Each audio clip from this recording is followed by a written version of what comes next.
All right, joining us on tonight's Big Get, the host of KOA's Broncos Country Tonight, Ryan Edwards. Ryan, thank you so much for taking the time for us. We know you're a busy man this time of year. Yeah, excited to be here. Appreciate you guys having me.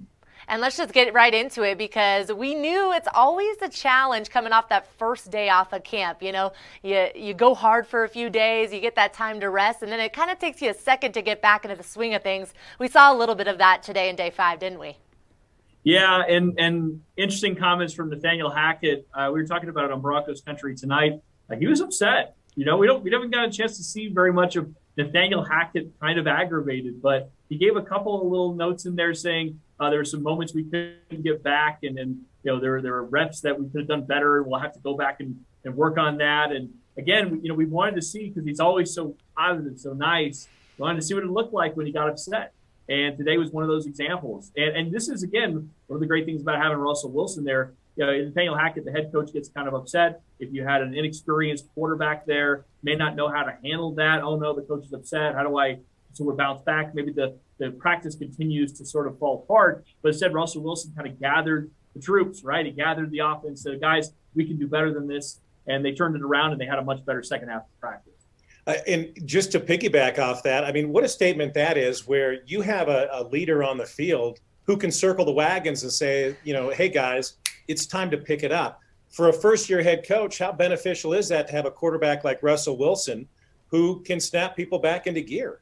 I mean, it's significant. And I was even having a conversation with a couple of people on the side today saying, hey, listen, whatever you want to think about Vic Fangio as a head coach, we know he's a good defensive mind. But if he would have had somebody to handle things on the offensive side of the ball, stabilize things, right? That's what you get with an elite veteran quarterback like Russell Wilson. It can do wonders. So as Nathaniel Hackett's figuring out his voice, figuring out how he's going to approach being a head coach for the entire football team, which is what he is now. He's not just a head coach for the offense. He's a head coach for the entire football team. Russell Wilson's going to be a stabilizing force on the offense. So whatever expectations we have for this team, the floor has been raised significantly because he's here.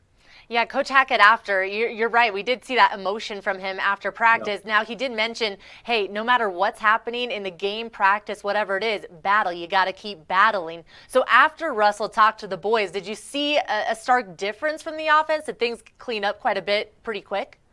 Yeah, I thought so. I thought they were a little more crisp. The pacing was a little bit better. Again, I love that they were attacking downfield today. That's something I've been harping on the radio for a while, is that, we know Russell Wilson is one of the best quarterbacks in the game at the deep pass. Mm-hmm. Well, they opened up practice today with a deep shot towards Courtland Sutton. The placement on it was good. Courtland just couldn't quite come down with it, but they kept going after it. Courtland Sutton versus Pat Surtain, the heavyweight matchup of training camp. It's been phenomenal to watch. And they just keep going there. And Courtland got one later on during a red zone period, which was great. Red zone overall was better. Jerry Jeudy got a touchdown. So they're definitely a little more crisp, especially on the offensive side of the ball. And again, I thought it was a good practice. I think with the shells coming on, the guys, they were ready to hit. We saw some pops today. Alex Singleton hitting Mike Boone off of a handoff that went to the right side. We saw quite a few of those today. So the guys are pretty amped, and I know tomorrow's practice with the full pads is going to be pretty awesome. Derek Wolfe, Ryan, always used to say when it came to putting the pads on, hey, we're putting on the big boy pants. And, it's hard, I think, for many of us who are watching practice when the guys don't have pads on to really kind of visualize how it might look when they will be able to go head-to-head. What exactly are you looking forward to? Would it be the defensive line versus the O-line battles? Is that kind of, as you think head towards tomorrow, the one piece of the puzzle that you can't wait to see? Yeah, that's where you start, right? And I think it's also difficult to really know what the running backs look like until the pads come on, because again, running downhill, other players trying to tackle them, and they're not going live necessarily, but they're able to, with the pads on, at least, hey, we're going to make every attempt here to really look at what the offensive line is doing as far as blocking for these guys and what they're doing as far as their vision with that offensive line. And kind of putting it all together. And that's what we kind of get to see. But you nailed it right there, Arn. I mean, if we're talking about offense versus defense, the trenches, offensive line, we really haven't had a chance to fully grasp what the offensive line is doing out there, in part because it's been without the pads. You're not really getting a chance to see them finish off their blocks and then get on the defensive side of the ball, knowing that they can hold the offensive line or vice versa. Again, it depends on which side of the ball you ask, who's holding more. But then you get a chance to see on their side of things how that's looking too. So absolutely, starting out, going to be in the trenches. How does that look? And the running game's going to be the other part too. And keeping things on the line, we know that there's some definite jobs up for grabs this camp on the offensive side of things. Has anyone stood out to you, kind of getting an edge, even though we haven't hit that part where they actually are going head-to-head with full pads? Well, I think Jonas Griffin's making a stronger case. One I thought he would make anyways, but he's making a strong case to be one of the top inside linebackers, if not the top inside linebacker. We saw Essang Bassey out there as the nickel today because K'Waun Williams was out. So I think that he's making the case to be on this roster. We've seen Eric Salbert take advantage of the opportunity presented by the fact that Greg Dulcich isn't available.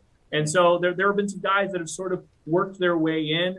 I know with KJ Hamler, we're going to talk about in a little bit. I know KJ Hamler will get some opportunities eventually with teams, but Montreal Washington's gotten a few extra looks there with the receivers. So a lot of guys have made the case, but we're not even a full weekend, and preseason is going to be so telling for some of these back into the roster guys on where they really slot in. Last question, Ryan. The fans, we had kind of a slow developing practice today. It seems like the fan participation, fans turning out, maybe a little slow, but gosh, after Saturday's sellout, another great crowd today, and you got to believe that fan interaction is going to ramp up when these guys put pads on tomorrow. Yeah, it's again, when you want to come out to see what's as close to real football as possible. That they're not going to be doing a walkthrough, right? We saw a walkthrough last week in practice on Friday.